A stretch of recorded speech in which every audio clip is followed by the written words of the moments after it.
Hello friends, I hope you're fit and fine. Today we will learn about some examples of Nernst distribution law. So friends, now we start example number 1. So friends, this is the example number 1. First of all, you take screenshot for this example and write down this example in your notebook. So friends, this is the example number 1 in which a solute X is added to the mixture of benzene and water. After shaking well and allowing to stand, 10 ml of benzene layer was found to contain 0.30 gram of X and 100 ml of water layer contain 0.22 gram of X. So they calculate the value of distribution coefficient. So now we solve this example. So friends, in this example, ask the calculate the distribution coefficient whenever benzene and water as a solvent. So here we take two solvent, benzene and water. So this is the two solvent, one is benzene, another is water. So this is the two immiscible solvent, benzene and water. Upper layer is benzene and lower layer is water. In this solvent we dissolve the solute X. So this solute X, it will be dissolved into the both of the solvent. So this solute X, it will be dissolved into the benzene as well as water. Here this solute X, it will be present into the benzene and water as a simple molecule. Why it is a present simple molecule? Because in this example no mention that either this solute it will be associate, dissociate or chemical reaction with the solvent. That's why we take the solute X as a simple molecule into the benzene as well as water. આ ક્વેશ્ચનની અંદર તમને ક્યાંય પણ આપેલું નથી કે સોલ્યુટ X associate થાય છે, ડિસોસિએટ થાય છે કે કેમિકલ રિએક્શન થાય, બરોબર? એવું ક્યાંય મેન્શન કરેલું છે નહીં. એટલે શું આપેલું છે? This solute X, it will be present as a simple molecule into the benzene as well as water. બંને લેયરની અંદર સિમ્પલ મોલિક્યુલ તરીકે રહેશે. એટલે મોડિફાઈડ નન્સ ડિસ્ટ્રીબ્યુશન લોની આપણે અહીંયા જરૂર પડશે નહીં. સિમ્પલ નન્સ ડિસ્ટ્રીબ્યુશન લોથી આપણે યુઝ કરીએ અને આપણે શું ડિટરમાઇન કરશું? Distribution coefficient. હવે જો નેક્સ્ટ શું આપેલું છે? This solute X, it present into the benzene. How much amount? 0.30 gram. So this 0.30 gram solute X present into the benzene. How much amount of benzene layer is there? So this is the 10 ml. So 10 ml benzene having 0.30 gram solute X. Benzene layer ની અંદર 10 ml benzene હશે, એની અંદર 0.30 gram કોણ હશે? solute X હશે. Next, this solute X 0.22 gram, બરોબર? 22 ગ્રામ સોલ્યુટ X કેની અંદર પ્રેઝન્ટ છે? વોટરની અંદર. વોટર કેટલું આપેલું છે? 100 ml. So this 100 ml water containing 0.22 gram સોલ્યુટ X. તો આની અંદર 0.30 ગ્રામ સોલ્યુટ X છે 10 ml બેન્ઝીનની અંદર અને 0.22 ગ્રામ સોલ્યુટ X 100 ml વોટરની અંદર પ્રેઝન્ટ છે. હવે આપણે ક્વેશ્ચન શું પૂછેલો છે? આ એક્ઝામ્પલની અંદર ક્વેશ્ચન શું પૂછેલો છે? Calculate the distribution coefficient. કે ડિટરમાઇન કરવાનો છે, બરોબર? કોન્સ્ટન્ટ ડિટરમાઇન કરવાનો કીધેલો છે. તો કે કઈ રીતે ડિટરમાઇન થશે? જ્યારે સિમ્પલ મોલિક્યુલ તરીકે સોલ્યુટ X રહેતો હોય બંનેની અંદર, તો આપને ખબર છે સૌથી પહેલાં નન્સ ડિસ્ટ્રીબ્યુશન લો ડિટરમાઇન કર્યો ત્યારે આવું ઇક્વેશન મળ્યું હતું. જો સૌથી પહેલો CA/CB ઇઝ ઇક્વલ ટુ કે. આ શું છે? નન્સ ડિસ્ટ્રીબ્યુશન લો છે. whenever this solute X present as a simple molecule into the both of the immiscible solvent, at that time this equation it will be used for the calculate the distribution coefficient. ત્યારે આ equation use થશે, બરોબર? હવે આ ઇક્વેશનની અંદર શું છે? જો CA શું બતાવશે? concentration of solute X into the solvent A, and CB means concentration of solute X into the solvent B is equal to K. આ બંનેનો રેશિયો કેવો રહેશે? કોન્સ્ટન્ટ રહેશે, એમાં કંઈ ચેન્જીસ થશે નહીં. તો કોન્સન્ટ્રેશન ડિવાઇડેડ બાય કોન્સન્ટ્રેશન એટલે આનો યુનિટ કેવો થઈ જશે? યુનિટ લેસ થઈ જશે. Concentration divided by concentration, that's why it not having a unit. અહીંયા કંઈ યુનિટ હશે નહીં. તો અહીંયા જુઓ તમારે શું જોશે, સોલ્યુટ એક્સનું કોન્સન્ટ્રેશન કેની અંદર જોશે, બેન્ઝિનની અંદર, અને સોલ્યુટ એક્સનું કોન્સન્ટ્રેશન કેની અંદર જોશે, વોટરની અંદર. બરાબર. અહીંયા CA સોલ્વન્ટ એ તરીકે કોણ છે, બેન્ઝિન, અને સોલ્વન્ટ બી તરીકે કોણ છે, વોટર છે. બરાબર. તો અહીંયા તમારે કોન્સન્ટ્રેશન સોલ્યુટ એક્સનું કેની અંદર, બેન્ઝિનની અંદર જોશે એઝ વેલ એઝ વોટરની અંદર જોશે. તો અહીંયા જો જ્યારે પણ કોન્સન્ટ્રેશન, જો અહીંયા કોન્સન્ટ્રેશનનો યુનિટ શું થશે, અહીંયા ગ્રામ આપેલા, પણ હકીકતમાં કોન્સન્ટ્રેશનનો યુનિટ શું હશે, unit of concentration is mall પર લીટર, કાં તો મોલ પર લીટર હશે, કાં તો મોલ પર ml હોઈ શકે, કાં તો મોલ પર સેન્ટીમીટર ક્યુબ હોઈ શકે, cc મીન્સ મોલ પર મીટર ક્યુબ, કોઈ પણ આમાંથી યુનિટ હોઈ શકે. જો આ બધા યુનિટ કેના છે, કોન્સન્ટ્રેશનના, મોલ પર લીટર, મોલ પર ml, મોલ પર centimetre cube means cc, mall પર મીટર ક્યુબ, આ બધા વોલ્યુમના યુનિટ, અહીંયા મોલ. તો આ શું છે, this is the unit of concentration. હવે અહીંયા કેવું આપેલું છે, ગ્રામ આપેલા છે, કેટલા ગ્રામ સોલ્યુટ એક્સના પ્રેઝન્ટ છે 10 ml ની અંદર. તો અહીંયા જો કંઈ પ્રોબ્લેમ થશે ને, ગ્રામ છે, gram by ml, it is one of the unit of concentration. બરોબર. કોન્સન્ટ્રેશન ડિવાઇડેડ બાય કોન્સન્ટ્રેશન, એટલે ગ્રામ પર ml કેન્સલ આઉટ થઈ જશે, એટલે અહીંયા ચાલશે. આ એક્ઝામ્પલની અંદર કંઈ પ્રોબ્લેમ થશે નહીં. પરંતુ જો તમારે ક્યારેક ગ્રામ પર મોલ કન્વર્ટ કરવા હોય, જો અહીંયા મોલ છે, મોલ પર લીટર, મોલ પર ml, મોલ પર સેન્ટીમીટર ક્યુબ, મોલ પર મીટર ક્યુબ. તો અહીંયા ml તો ઓલરેડી આપેલા છે, જો ml તો આપેલા છે, પણ અહીંયા શું આપેલા છે, ગ્રામ આપેલા, મોલ આપેલા નથી. તો ક્યારેક તમારે ગ્રામથી મોલ કન્વર્ટ કરવો હોય તો કઈ રીતે કરી શકો, જો ગ્રામમાંથી મોલમાં તમે ઇઝીલી કન્વર્ટ કરી શકો. અહીંયા ગ્રામ છે, જોઈએ આપણે શું કોન્સન્ટ્રેશન માટે, કોન્સન્ટ્રેશનના યુનિટ માટે મોલ જોઈએ, તો ગ્રામમાંથી તમે મોલમાં કન્વર્ટ કરી શકો. કઈ રીતે કરી શકો, જો ગ્રામ પર મોલ, આપણે શું કરવું છે, ગ્રામમાંથી મોલમાં કન્વર્ટ કરો. આ એક્ઝામ્પલ અથવા તો આગળના જે એક્ઝામ્પલ આવશે એની અંદર ક્યાંય કન્વર્ટ કરવાનું આવશે નહીં, છતાં પણ તમારે નોટ તરીકે લખી લેજો, આગળ યુઝ થશે. બરાબર. આગળના એક્ઝામ્પલની અંદર પણ નહીં યુઝ થાય, પણ તમારે બેઝિક તરીકે, નોલેજ તરીકે તમારે અહીંયા લખવાનું થશે. ગ્રામ પર મોલ કઈ રીતે કન્વર્ટ કરી શકે, ક્યારેક ગ્રામ આપેલા હોય એમાંથી તમારે મોલમાં કન્વર્ટ કરવા હોય તો ઇઝીલી તમે કરી શકો. અને અહીંયા જો ગ્રામ આપેલા હોય, હકીકતમાં હોવું જોઈએ શું, મોલ હોવો જોઈએ. બરાબર. મોલ પર ml લખી શકો તમે આરામથી, યુનિટ કેનો થશે, કોન્સન્ટ્રેશનનો થશે. હવે અહીંયા જો ગ્રામ પર મોલ આપેલા હોય તો સૌથી પહેલાં તમારે જેનું ગ્રામમાંથી મોલમાં કન્વર્ટ કરવો એનો મોલિક્યુલર વેઇટ જોઈએ. શું જોઈએ, મોલિક્યુલર વેઇટ. અહીંયા સોલ્યુટ એક્સ આપેલો હોય એનો ગ્રામ કેટલા છે, 0.30 ગ્રામ છે. હવે સોલ્યુટ એક્સનું શું જોઈએ આપણે, મોલિક્યુલર વેઇટ જોઈએ. હવે સોલ્યુટ એક્સનો તો મોલિક્યુલર વેઇટ આપણે ખબર જ નથી કયો સોલ્યુટ યુઝ કરેલો છે.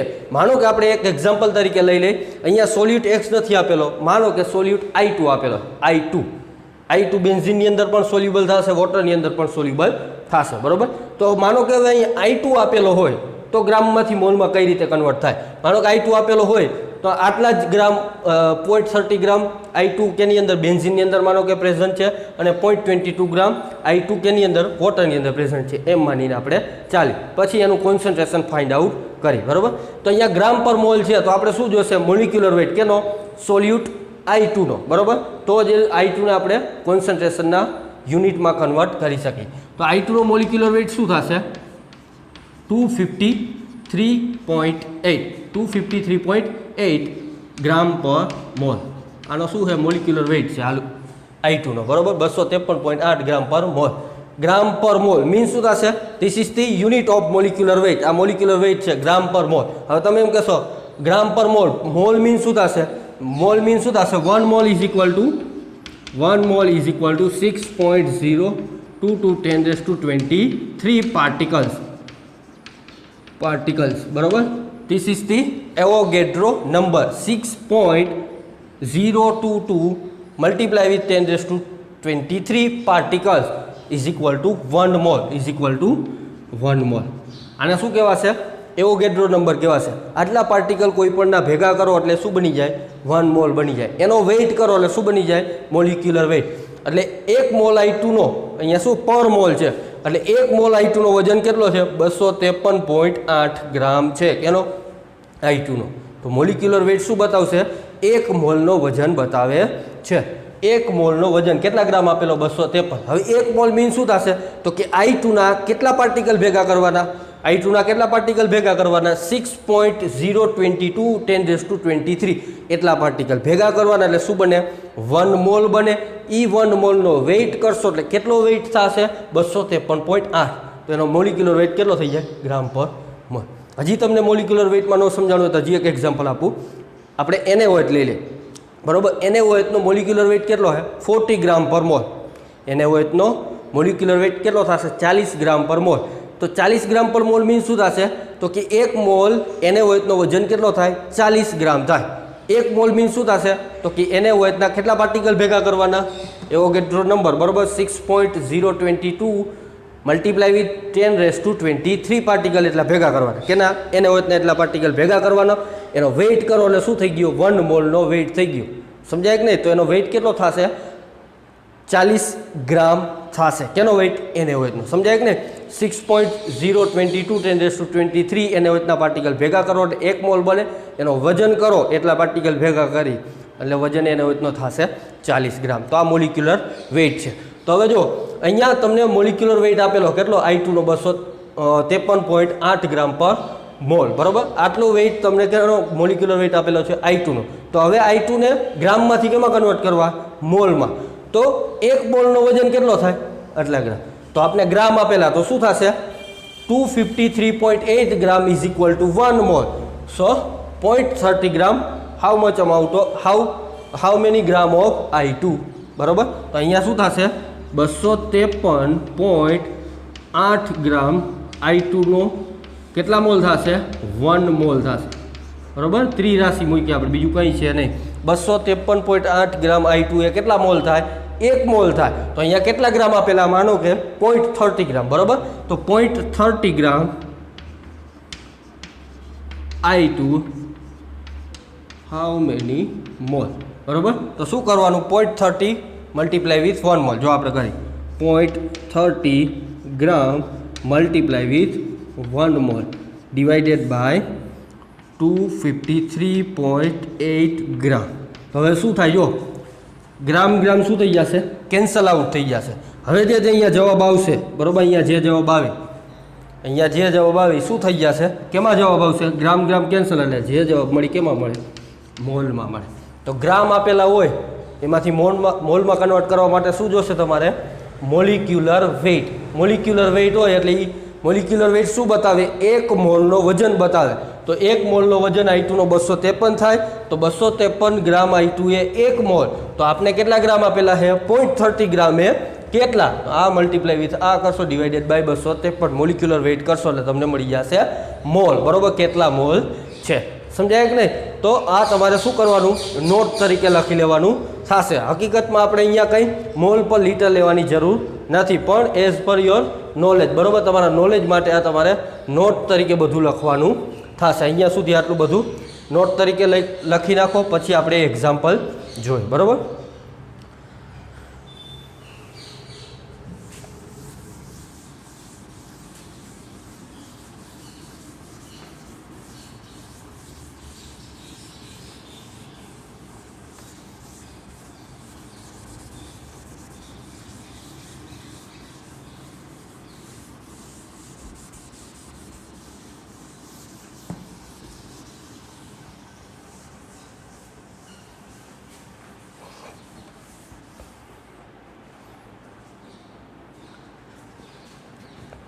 હવે અહીંયા જુઓ હવે શું કરવાનું થશે આપણે બંનેના કોન્સન્ટ્રેશન ડિટરમાઇન કરવાનું થશે. કેના concentration of solute X into the benzene as well as concentration of solute X into the water બરાબર. ગ્રામ પર ml થશે. ગ્રામ પર ml બંને કેન્સલ થઈ જશે કારણ કે concentration of solute X into the benzene divided by concentration of solute X into the water બંને કેવા થઈ જશે કેન્સલ આઉટ થઈ જશે એટલે યુનિટલેસ થશે. તો બંને અહીંયા લખી નાખીએ આપણે. First, the concentration of solute X in benzene બરાબર. કેની અંદર આપણે સોલ્યુટ X નું કોન્સન્ટ્રેશન ગોતી બેન્ઝીનની અંદર. તો બેન્ઝીનની અંદર કેટલા ગ્રામ આપેલા છે 0.30 ગ્રામ આપેલા છે.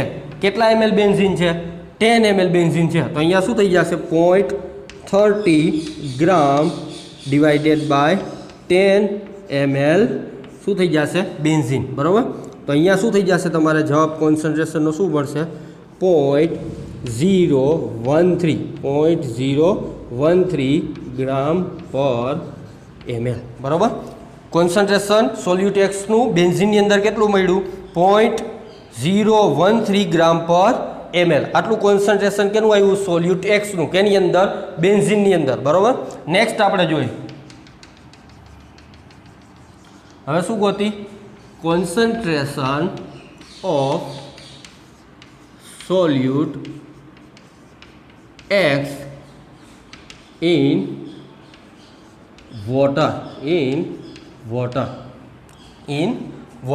હવે શું થશે જો સોલ્યુટ એક્સનું કોન્સન્ટ્રેશન કેની અંદર ગોતી વોટરની અંદર તો અહીંયા જો કેટલા ગ્રામ સોલ્યુટ એક્સના આપેલા 0.22 gram solute X present in to the 100 ml water so here 0.22 gram divided by 100 ml. So this answer become 0.0022 gram per ml. બરાબર અહીંયા 100 છે એટલે અહીંયા શું થઈ જશે 2 0 આવી જશે એટલે શું થઈ જશે concentration of solute X into the water is 0.0022 gram per ml. હવે આપણે શું યુઝ કરી બંનેના કોન્સન્ટ્રેશન મળી ગયા concentration of solute X into the water as well as concentration of solute X into the benzene બંને આપણે ફાઇન્ડ આઉટ કરેલા છે અહીંયા બંને ફાઇન્ડ આઉટ થઈ ગયા હવે શું યુઝ કરશું નન્સ ડિસ્ટ્રીબ્યુશન લો સો એઝ પર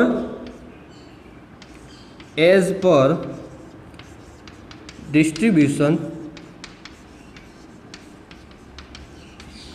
લો as per distribution law so distribution law શું કહે છે તો કે concentration of solute X into the benzene divided by concentration of solute X into the water is equal to constant હવે કયું concentration ઉપર લેવાનું અને કયું કોન્સન્ટ્રેશન નીચે લેવાનું એક લાઈન લખી નાખજો બરાબર હું કહું છું એ બધા એક્ઝામ્પલની અંદર યુઝ થશે બરાબર જેનું કોન્સન્ટ્રેશન સોલ્યુટ એક્સનું જેની અંદર વધારે હોય ક્યાં લેવાનું ઉપરની સાઈડ લેવાનું અને નીચેની સાઈડ જેનું કોન્સન્ટ્રેશન ઓછું હોય નીચે લેવાનું એટલે હંમેશા ઉપરની સાઈડ કઈ લેવાની કોન્સન્ટ્રેશન વધારે હોય એવું ઉપર લેવાનું કોન્સન્ટ્રેશન ઓછું હોય નીચે લેવાનું બધા એક્ઝામ્પલની અંદર બરાબર એવું જરૂરી નથી કે ઉપરનું લેયર બેન્ઝીનનું છે તો ઉપર કોન્સન્ટ્રેશન બેન્ઝીનનું આવશે મીન્સ સોલ્યુટ એક્સનું કોન્સન્ટ્રેશન બેન્ઝીનની અંદર આવશે પછી કોન્સન્ટ્રેશન સોલ્યુટ એક્સનું વોટરની અંદર આવશે એ રીતનું હશે નહીં પણ જ્યાં કોન્સન્ટ્રેશન કેનું સોલ્યુટનું કેની અંદર સોલ્વન્ટની અંદર જેની અંદર વધારે અમાઉન્ટમાં સોલ્યુટ જોવા મળે કોન્સન્ટ્રેશન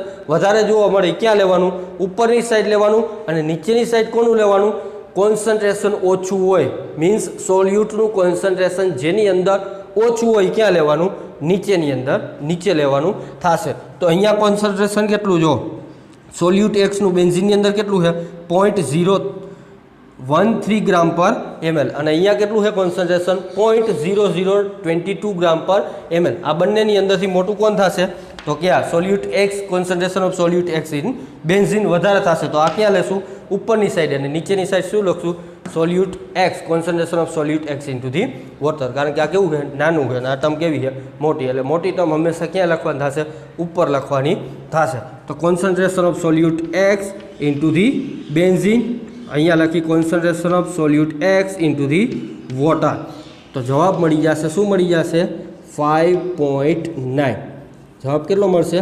5.9 કરી જોજો એટલે જવાબ મળશે 5.9 યુનિટ શું આવશે જો અહીંયા શું થશે આનો યુનિટ શું થશે ગ્રામ પર ml અહીંયા યુનિટ શું થશે ગ્રામ પર ml તો આ બંને ગ્રામ પર ml કેન્સલ આઉટ તો અહીંયા કોન્સ્ટન્ટ કેવો થઈ જશે કોન્સ્ટન્ટનો યુનિટ હશે નહીં ગ્રામ પર ml cancel out that's why this distribution coefficient does not have a unit because of it is a unitless બંને concentration divided by concentration એટલે આનો યુનિટ હશે નહીં તો કે તમને કેવો મળશે ડિસ્ટ્રીબ્યુશન કોએફિશિયન્ટ કે 5.9 so this is the answer of example number 1